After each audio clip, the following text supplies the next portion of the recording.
नमस्कार, बहुत स्वागत है आपका।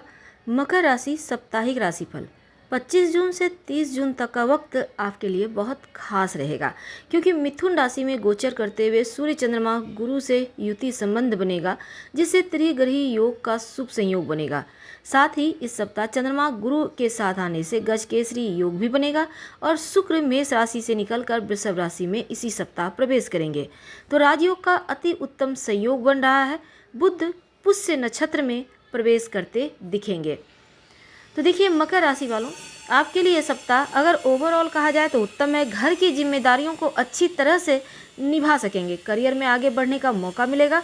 एक परिपक्व व्यक्ति की तरह फैसला लेंगे। हर चीज़ों को संभाल लेंगे। आर्थिक स्थिति बढ़िया होगी और कहीं निवेश भी कर सकते हैं।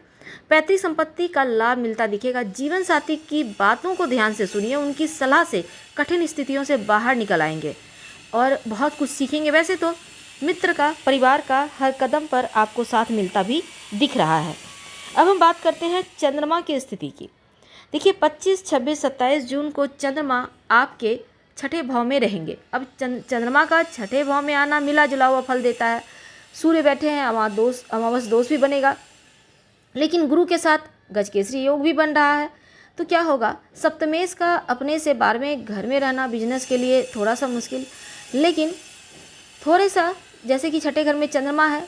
अगर आप कोई लीगल कार्य में फंस रहे थे, विदेश से कोई रुका हुआ फंसा हुआ फंड था, लिखा पढ़ी में कोई काम अटक रहा था, केस वगैरह में अगर असफलता मिल रही थी, तो यहाँ पर चंद्रमा सूर्य अमावस दोष भी छठे घर के लिए अच्छा होगा। इन चीज़ों से आपको बाहर निकालेगा।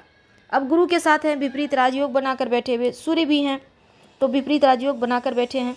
अटके हुए कार्य बनेंगे। कुछ पैसे जो आप के फंसे हुए थे, पैतृक संपत्ति प्रॉपर्टी की प्राप्ति में थोड़ी सी रुकावट थी, वो एक बार फिर से मिलेगी। फंसा हुआ धन आएगा।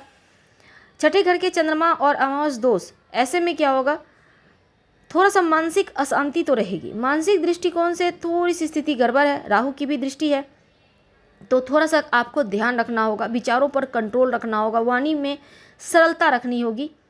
कम सोचिए, कम बोलिए, मीठा बोलें, मुस्कुराएं ज़्यादा। केवल लाभ उठा सकते हैं और बुराई तो कल करना ही नहीं है, और ऐसे लोगों से भी दूर रहना है। किसी भी राजनीति में मत फंसिएगा। जो लोग बिजनेस करते हैं, खर्चों पर कंट्रोल करें, नहीं तो फिर आगे चलकर परेशानी होगी। और अगर वैवाहिक जीवन में है तो एक दूसरे में कमी मत निकालिए। एक दूसरे की सराहना करें तो रिश्ता बढ़िया होगा। पेट का थोड़ा ख्याल रखिएगा तो उत्तम रहेगा। 27, 28, 29 जून चंद्रमा सप्तम भाव में आएंगे। अब यहाँ पर चंद्रमा का सप्तम भाव में आना न्यूट्रल, तो ऐसे में राजयोग बनेगा। बुध के साथ हैं, एक केंद्र के भी स्वामी त्रिकोण के साथ राजयोग बना रहे हैं, तो बुध का छठे घर के स्वामी और चंद्रमा बुध के साथ में थोड़ा सा कन्फ्यूजन तो होगा। लग्न को देखेंगे दोनों ही ग्रह मिलकर, तो ऐसे में कन्फ्यूजन की स्थिति बनेगी। बिजनेस की बात करें तो थोड़ा सा आपको वैवाहिक जीवन को लेकर थोड़ा सा आपको सतर्क रहना है। कोई भी डिसीजन बहुत सावधानी से लें। नॉर्मल से हटकर डिसीजन मत लीजिएगा। शालीनता, स्थिरता बहुत आवश्यक है। मन को स्थिर रखें। गलत टाइम पर गलत डिसीजन लेंगे तो फंस जाइएगा, इसलिए बहुत तोल मोल कर आगे बढ़ना होगा। और कोई भी बात किसी को मत बोलिए। अगर कोई कुछ बोलता है तो ध्यान दीजिए।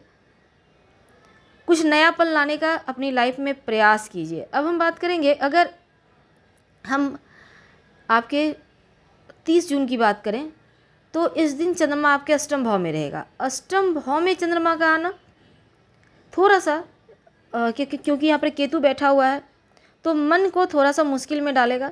तो मन से बाहर निकलना होगा। समझदारी का परिचय दें और हर विवाद से बाहर निकलने का प्रयास करें।